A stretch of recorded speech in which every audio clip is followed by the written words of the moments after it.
नमस्कार दोस्तों, आज इस वीडियो के अंदर मैं आप लोगों को दो जॉब्स के बारे में बताने वाला हूं। नोटिफिकेशन अभी दो एडवोकेट्स के लिए अपनी जॉब की अपडेट्स आ रखी हैं। अब यहाँ पे आपको ध्यान रखना है, दिल्ली के अंदर आपकी पोस्टिंग लगेगी, दिल्ली के अंदर ही आपको रहना पड़ेगा और दिल्ली के अंदर ही रहते हुए आपको काम करना पड़ेगा। और ये दोनों ही जॉब्स अपने आप में कॉन्ट्रेक्चुअल जॉब्स हैं और एक साल के लिए या उससे ज्यादा टाइम के लिए भी आपका जो टेन्योर है वो एक्सटेंड किया जा सकता है। अब मैं आपको सीधा मुद्दे पे जॉब की अपडेट के बारे में बताता हूँ। ये है हमारी एडवोकेट्स के लिए अपना जॉब निकाली गई है। Office of directorate general of prison headquarter के अंदर आपकी पोस्टिंग होगी और नियर लाजवंती गार्डन चौक, सेंट्रल जेल, तिहाड़ के अंदर।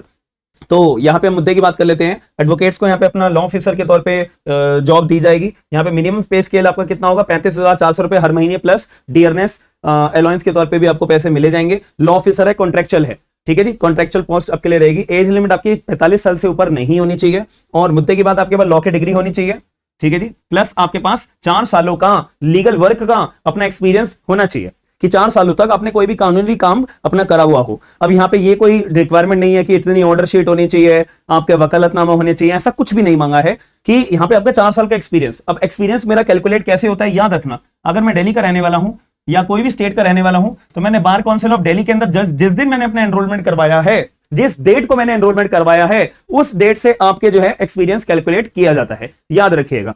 तो आपका एक्सपीरियंस शो करने के लिए आप जो भी बार एसोसिएशन के अंदर अपना नाम आपने रजिस्टर करवाया हुआ है, जैसे मेरा पहला स्टेट बार काउंसिल के अंदर मैं पहले बार काउंसिल ऑफ दिल्ली के अंदर अपना एनरोलमेंट करवाऊंगा एज एन एडवोकेट। अब मैं बन गया हूं, ठीक है। अब मैंने अपना एएबी का एग्जाम दिया हुआ है तो वो एक अलग बात हो जाती है। फिर जैसे ही मैं अपना बार काउंसिल ऑफ दिल्ली के अंदर अपना एनरोलमेंट करवा लेता हूं तो मेरा अगला काम क्या होता है, बार एसोसिएशन के अंदर अपना नाम चढ़वाना, रजिस्ट्रेशन करवाना। चलो जी, मैंने बार एसोसिएशन में अपना नाम कभी भी रजिस्टर करवाया हो, कभी भी, ठीक है। तो ये तारीख हमारी बहुत इंपॉर्टेंट होती है। इस तारीख से ही, जिस दिन आपने अपना स्टेट बार में करवाया है एनरोलमेंट, उस दिन से आपके जो है डेट कैलकुलेट करी जाती है। फिर बार एसोसिएशन के पास में जाऊंगा कि आप सर्टिफिकेट बना दीजिए। हालांकि मैं बार काउंसिल ऑफ दिल्ली के पास भी जा सकता हूं सर्टिफिकेट बनवाने के लिए, तो वो भी वैलिड रहेगा। बट अगर मैंने बार एसोसिएशन में अपना नाम चढ़वाया हुआ तो मैं बार एसोसिएशन के पास जाके भी अपना सर्टिफिकेट बनवा सकता हूं, जिससे ये शो हो पाएगा कि हाँ, मैं 4 साल की प्रैक्टिस एक्सपीरियंस के अंदर हूं। दैट्स इट, ठीक है जी। चलो, अब आपको अपना ये अप्लाई कैसे करना है। अप्लाई करने का सिंपल तरीका है, कॉन्ट्रेक्चुअल जॉब है, ठीक है जी।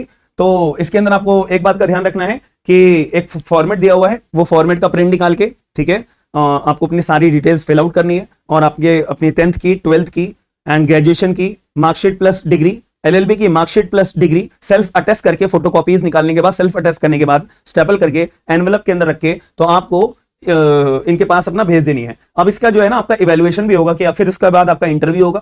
इंटरव्यू किस बेसिस पे होगा, पहले तो आपने जो डॉक्यूमेंट्स भेजे हैं तो आपके जो है 10th क्लास में कितने आए थे, उसमें से इवैल्यूएट करके 10 नंबर में से आपको मार्क्स दिए जाएंगे। 12th में कितने आए थे, एलएलबी में कितने आए थे, एलएलएम अगर कर रखी है तो, और एक्सपीरियंस आपके पास कितना है। तो ये सारी चीजों को चेक करने के बाद आपका 10 + 20 30, 30 + 40 70, 80 90 मार्क्स का यहाँ पे आपका इवैल्यूएशन होगा। तो 40 50 60 70 80 90, तो 90 में से आपका जो स्कोर बनेगा कि आपका फिर मेरिट लिस्ट निकाली जाएगी कि इंटरव्यू में कौन कौन से बच्चे शॉर्टलिस्टेड है। फिर आपका इंटरव्यू होगा, देन आपकी मेरिट लिस्ट निकालने के बाद आपका नाम सेलेक्ट करा जाएगा। एक बार मैं फॉर्मेट भी दिखा देता हूं। फिर इंटरव्यू आपके जो बचे हुए हैं, इंटरव्यू आपका 10 नंबर का होगा, ठीक है। इंटरव्यू आपका 10 नंबर का होगा, समझ में आ जाती है बात। तो फिर आपका 100 मार्क्स का इवैल्यूएशन पूरा टोटल बन जाता है। तो 100 नंबर में से आपके जितने भी नंबर आए हैं तो वो देखा जाएगा कि कितनी मेरिट लिस्ट पे आपके 100 में से कितना आपने स्कोर किया होगा। अब फॉर्मेट में एक बार दिखा देता हूं। ये है फॉर्मेट। यहाँ पे आपको नाम भरना है, father name, date of birth, age, category आप कौन सी है, रिजर्व कैटेगरी के हो या OBC, schedule caste, schedule tribes या अपना जनरल कैटेगरी के। और जो भी आप अपना ये क्लेम करोगे ना रिजर्वेशन, तो उसका सर्टिफिकेट भी आपको अटैच करना है, याद रखना। और क्वालिफिकेशन क्या है, ठीक है, आपने कौन कौन सी क्वालिफिकेशन करी हुई है आप क्रोनोलॉजिकल ऑर्डर के अंदर लिखिएगा। अगर एलएलएम करिए तो पहले एलएलएम, फिर अपना एलएलबी, और अगर बीएलएलबी करिए तो वो लिखिएगा। ग्रेजुएशन करिए तो उसके बाद एलएलबी करिए, तो ऐसे आपको क्रोनोलॉजिकल ऑर्डर के अंदर लिखना पड़ेगा। फिर 10th आपने कहां से करिए, ये सारी details, 12th, LLB, LLM, experience and total आपको ये बात लिखनी पड़ेगी, ठीक है जी। तो ये अपना फॉर्मेट है, तो ये आपको अपना सबमिट करना पड़ेगा। सबमिट करने का यहाँ पे ये एड्रेस दिया हुआ है, इस एड्रेस पे आपको ये अपना सारी डिटेल्स भेजनी पड़ेगी। अब अगर आप दिल्ली में रहते हो तो बाई हैंड भी आप ये जो है अपना दे सकते हो। प्लस अगर दिल्ली में नहीं रहते तो बाई पोस्ट, स्पीड पोस्ट के अंदर जितना जल्दी हो सके अपने सारे डॉक्यूमेंट्स एनवेलप के अंदर स्टेपल करके आप भेज दीजिएगा। ये रहा एड्रेस।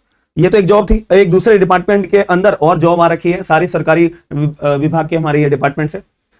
एक डिपार्टमेंट है Delhi cantonment board. Delhi cantonment board के अंदर एडवोकेट्स को रिटेनरशिप प्रोग्राम के लिए, जैसे मैंने आपको बताया था ना, रिटेनरशिप प्रोग्राम में भी सीजीआई साहब के द्वारा भी अपना एप्लीकेशंस ओपन अप करी हुई है। तो ऐसे रिटेनरशिप प्रोग्राम आपके लिए एक यहां पे निकाला गया है मिनिस्ट्री ऑफ डिफेंस के द्वारा। ये मिनिस्ट्री ऑफ डिफेंस का अपना विभाग होता है। दिल्ली कंटोनमेंट बोर्ड जो है यहाँ पे लिखा हुआ नहीं है, बट ये मिनिस्ट्री ऑफ डिफेंस का होता है। ठीक है, आप चेक कर लीजिएगा। तो यहाँ पे भी अपनी एप्लीकेशन निकाल रखी है। यहाँ पे रिटर्नशिप प्रोग्राम के आपको हर महीने अगर आपका नाम सेलेक्ट हो जाता है 45,000 रुपए महीना दिए जाएंगे। लास्ट डेट क्या है, 5 मई 2025 तक आपका फॉर्म भर जाना चाहिए, बात खत्म हो जाती है। ठीक है जी। अब जैसे ही आपने अपना फॉर्म भेजा, ठीक है, तो उसके बाद ये जो है ना, आपके फॉर्म को चेक करने के बाद कि बच्चे के पास कितना एक्सपीरियंस, 3 साल का एक्सपीरियंस इसमें भी मांगा गया है। तो 3 साल का आपको एक्सपीरियंस अपना इवेल्युएट करके रखना है। जैसे कि आप थोड़ा सा लॉजिक के साथ सोचिए, दिल्ली एपीपी का फॉर्म भरा है, ठीक है, तो उसमें भी 3 साल का एक्सपीरियंस मांगा था।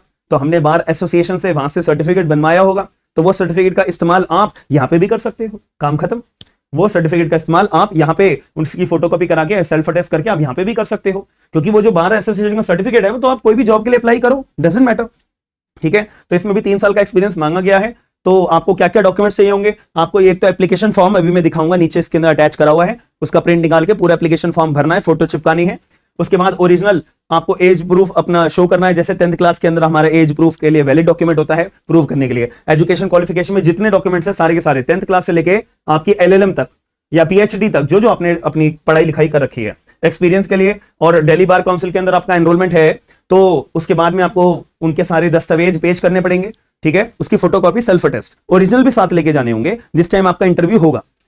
ठीक है जी। और 2 passport size recent colour photos हो गई, और गवर्नमेंट की कोई भी अपनी आईडी कार्ड हो गया या बार काउंसिल का अपना आईडी कार्ड हो गया, वो भी लेजिटिमेट होगा पर्टिकुलर आपका वेरिफिकेशन के लिए। ठीक है, एलिजिबिलिटी यहाँ पे यही बोल रखी है कि आपके पास 3 साल का एक्सपीरियंस होना चाहिए। ठीक है, मैं यहाँ पे देख भी देता हूँ कहाँ लिखा हुआ है। पहले तो आपके लॉ की डिग्री होनी चाहिए, दिल्ली बेस्ड रजिस्ट्रेशन होना चाहिए आपके पास स्टेट बार काउंसिल का, आपको एक्सपीरियंस होना चाहिए, प्रोफेशनल एक्सपीरियंस मिनिमम 3 साल का। सिविल क्रिमिनल लिटिगेशन आपने अपना काम काज करा होगा, तो उसके लिए आपको एक्सपीरियंस चाहिए। ड्राफ्टिंग का काम आपको अच्छे से आना चाहिए। ये सारी बातें आपको बता रखी है। ठीक है, मैं फॉर्म भी दिखा देता हूँ। टेन्योर पीरियड मैंने आपको बता दिया, 12 महीने का रहेगा। यहाँ पे इनिशियली 12 महीने का रहता है, उसके बाद आपका एक्सटेंड कर दिया जाता है अगर आपकी परफॉर्मेंस अच्छी रहती है, और 45,000 रुपये आपको महीना दिए जाते हैं। ठीक है, और यहाँ पे देखो, ये रहा अपना एप्लीकेशन फॉर्म। यहाँ पे आपको पासपोर्ट साइज फोटो हो गई, नाम हो गया, एड्रेस हो गया, ठीक है, and telephone number, mobile number, email, and date of enrolment, कब दिन किस दिन आपका बार काउंसिल ऑफ दिल्ली के अंदर एनरोलमेंट हुआ था। जैसे कि मैंने आपको बार बार एक ही बात बता रखी है, जिस दिन हम स्टेट बार काउंसिल से एनरोल्ड होते हैं उसी दिन से हमारा एक्सपीरियंस काउंट होता है, ना कि और कई चीजों को कैलकुलेट करने के बाद में। ठीक है, सेल्फ अटेस्ट कॉपी आपको एनरोलमेंट सर्टिफिकेट की भी लगानी पड़ेगी, फोटो कॉपी जो होती है। बहुत लोग बोलेंगे सर हमने ओरिजिनल भेजी, ओरिजिनल मत भेजिएगा, याद रखना मैं बार बार एक ही बात बोल रहा हूँ। ठीक है, अब कितने ईयर्स का आपके कहां पे प्रैक्टिस आपने करी है वो आपको डिटेल्स अपनी मेंशन करनी पड़ेगी। ठीक है, एरिया ऑफ प्रैक्टिस स्पेशलाइजेशन आपकी क्या है, सिविल में है, क्रिमिनल में है, लेबर लॉ के अंदर है, XYZ, ये आपको मेंशन करना पड़ेगा। अदर और कोई फैक्ट आप अगर सुटेबल समझते हो बताने के लिए, अपनी कोकुलर एक्टिविटीज के अंदर आप बताना चाहो तो वो बता सकते हो। ठीक है, और यहाँ पे आपको एक्नॉलेजमेंट करना है, अपना साइन सिग्नेचर करना है। जहां पे बैठ के आप ऑब्वियसली बात है दिल्ली के अंदर हो तो दिल्ली के अंदर बैठ के फॉर्म भर रहे हो, डेट लगा दोगे, और अपना साथ में रिज्यूम भी आपको अटैच करना पड़ेगा। सारे डॉक्यूमेंट्स के साथ में आपके एप्लीकेशन फॉर्म के पीछे आपको अपना रिज्यूम भी अटैच करना पड़ेगा, यहाँ पे लिखा हुआ है। तो जब आपको इंटरव्यू कॉल आएगी, इंटरव्यू के लिए मैसेज आएगा, तो देन आप लोग मोस्ट प्रोबेबली 15 दिन के अंदर अंदर आपका इंटरव्यू कंडक्ट करवा दिया जाएगा। तो इंटरव्यू हो जाने के बाद मेरिट लिस्ट निकलेगी, अगर आपका नाम आ जाता है यू आर सेलेक्टेड। 12 महीने के लिए आप अपना बिजी हो जाओगे, और अच्छा अमाउंट मिलता है। 45,000 तो यहाँ पे मिल रहा है, वहां पे 35,400 रुपए प्लस डियरनेस अलाउंस भी मिल रहे हैं, यानी मोटा मोटा 50,000 रुपए आपको वहां पे भी मिलेंगे इन हैंड सैलरी के तौर पे। यहाँ पे इस वाले अगर आप मिनिस्ट्री ऑफ डिफेंस में जाना चाहते हो तो 45,000 रुपए आपके इन हैंड सैलरी रहेगी ही रहेगी। और अगर दिल्ली से बाहर भी अगर आपको कहीं भेजा जाता है 2,000 रुपए पर डे का किराया भी मिलता है प्रॉपर। तो अगर आप लोग एलिजिबल हो तो एटलीस्ट ट्राई जरूर करिएगा, फॉर्म जरूर भरिएगा। ऐसे अगर डेली बेसिस पे बहुत सारी नोटिफिकेशन आती है अलग अलग डिपार्टमेंट में। मैंने पहले कभी एक वीडियो के अंदर भी आपको बताया था कि आपको जॉब्स बहुत सारी आती है, बार बार आती है, कॉन्ट्रेक्चुअल बेसिस पे ज्यादा आती है आजकल, बट एटलीस्ट 12-12 महीने के लिए अगर आप कहीं पे भी काम करना चाहते हो तो कोई अभी नोटिफिकेशन नहीं आ रही है तो आप यहाँ पे जा सकते हो, और दूसरी साइड दूसरी जगह भी फॉर्म भर दो।